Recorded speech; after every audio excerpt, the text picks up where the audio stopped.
Hi, Rich Carrubba for bowlingball.com. Okay, you're going out to the bowl in the 2011 Open Championships, and you want to know a little bit about the lane conditions. Well, let's talk about it. First of all, this year, they're going to put a slightly more oil conditioner on the lane than they used last year. They're going to go a foot longer in distance, 41 feet total distance instead of 40. Also, it's going to still be a crown condition, but a stronger blend than the previous year. You'll have the two ratios you want to be concerned about is your cross lane and your down lane ratios. Now, the specific pattern for the down lane ratio from the foul line is from the foul line to 17 feet, and then from 7 feet to 30 feet, and then of course the overall distance to 41 feet. So they're going to blend the condition down the lane. More oil on the front part of the lane, less in the mid lane, and a little bit less out to 41 feet. And what that does, that down lane ratio controls your length potential, how far the ball will skid before it transitions into mid lane and again at the break point, 5 or 6 feet past that final oil distance. The longer that distance, the less the ball can hook on the back end, so you might not get away with as much lateral mistake area, particularly to the right, unless you're a real power player with a lot of hand. But nevertheless, you'll get good skid down the lane this year because they've increased the amount of oil. And now when you talk about the cross lane ratio in 2011 pattern, you're going to find that instead of the previous year where they went from 15 to 15, third arrow to third arrow, so to speak, with the greatest concentration of oil, in 2011 it goes from 10 to 10.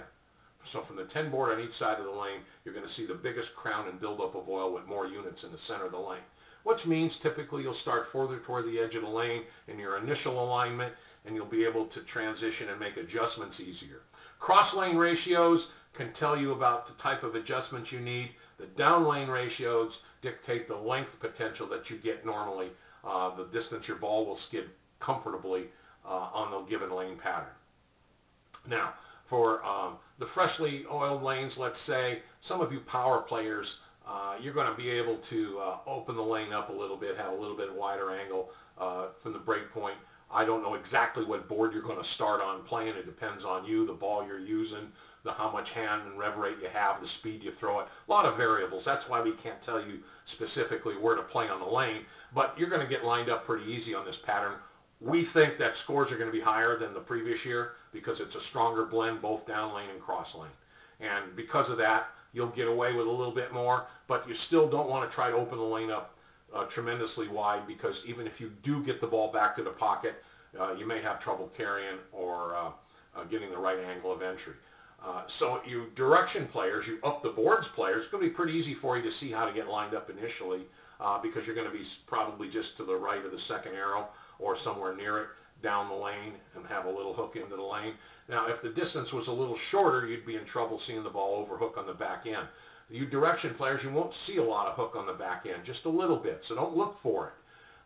What you want to do is get your equipment prepared for this type of condition. Sometimes with a 3-ball arsenal, it's tough if that's all you bring out to bowl with.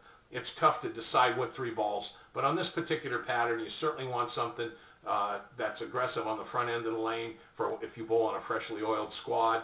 You want something that isn't going to hook on the back end tremendous. You don't necessarily need a lot of hook potential because the distance isn't going to give you a great deal of hook on the back end of the lane anyway.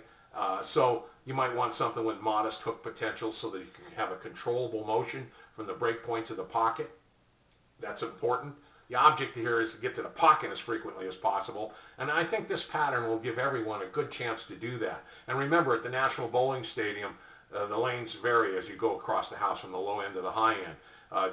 Due to the installation, sometimes lanes weren't as level in some areas as others. There might be a little bit more tilt in one section of the house or another. Could be a number of different reasons why depending on the pair you get, how much area you'll create. But the pattern should be pretty good for you to get to the pocket. I think you're going to enjoy bowling the tournament this year. You can find the pattern specifically posted in the administrative area if you want to look at the lane graphs yourself, if that helps you.